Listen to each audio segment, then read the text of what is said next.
Hello，大家好，歡迎嚟到高執 Six， 我係陳小瑜。今期分享南洋糕點，我哋本地叫做紅菇粿。紅即是紅，菇即是粿，粿即是糕。而家已經有唔同嘅顏色，同埋有唔同嘅餡。今日做最傳統嘅綠豆餡。首先攞200g 嘅去皮綠豆去洗乾淨，反覆用清水洗幾次，直到水清為止。點解呢個糕點叫做紅菇粿紅龜糕呢？因為傳統做出嚟嘅係紅色，形狀又似龜仔，所以經常喺節日用嚟祈求吉利同埋長壽。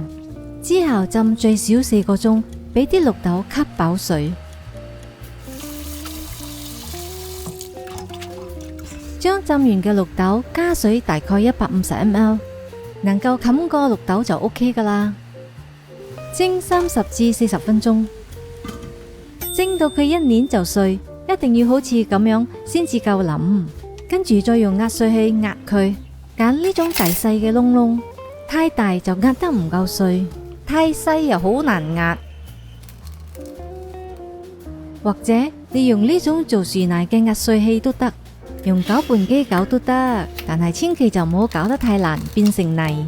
我呢種壓碎器嘅好處係壓完之後綠豆碎都仲係好鬆軟。放5粒切咗片嘅乾葱頭落40ml 嘅油去炸，撥走啲葱，我哋淨係需要用到葱油嘅香味。跟住再將綠豆餡放落去，再加70g 嘅糖，半茶匙嘅鹽，用中火慢慢炒，大概都要炒半個鐘，越炒就會越結，炒到比較乾同埋實身。反嘅時候唔會再滑落嚟就 OK 噶啦。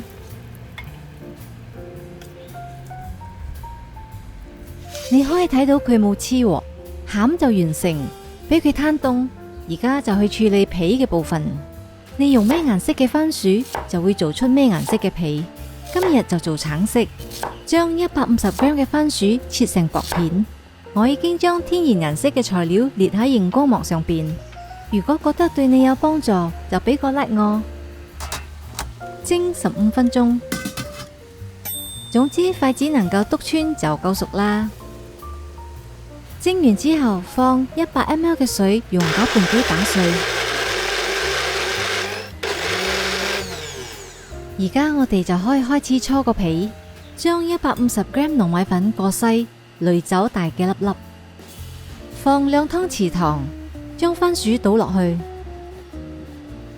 慢慢撈勻。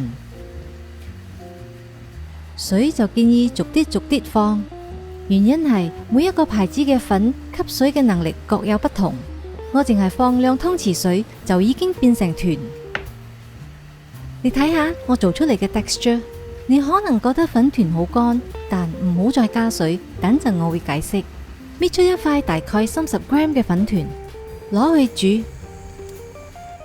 煮到佢浮起就代表已經熟咗，將熟嘅粉團再加返落去，咁樣做能令個皮更加柔軟同埋有彈性。有啲食譜靠加木薯粉增加彈性，但呢個熟粉團嘅方法能夠令紅菇粿就算放到聽日，皮依然好柔軟、好濕潤，唔會咁快變乾變硬。慢慢撈，越撈你又會覺得越黐，會非常黐手。所以頭先粉團好乾時，我已經建議唔好再加水啦。唔使擔心，搓到生熟粉團完全撈勻，就放2湯匙油落去，你會睇到佢即刻能夠成型，唔再黐玻璃碗。撳佢幾下，呢個柔軟度就啱啦。如果你睇到粉團都仲係咁濕咁軟，就先加多啲粉。俾個粉團結啲實啲，再加油就可以成型啦。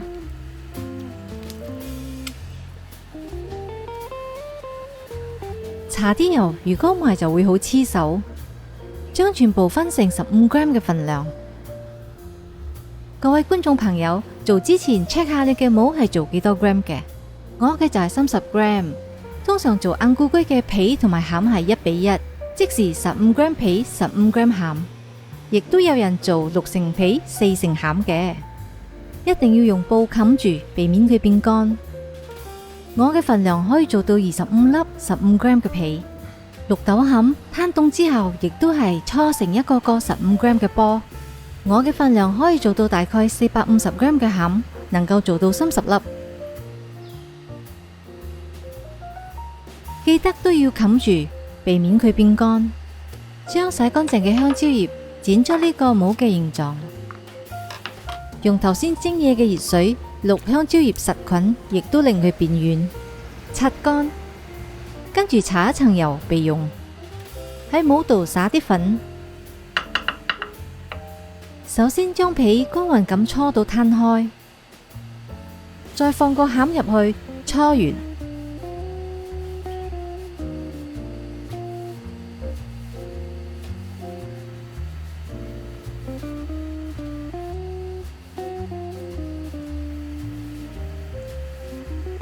跟住就可以放入個帽，將佢撳平。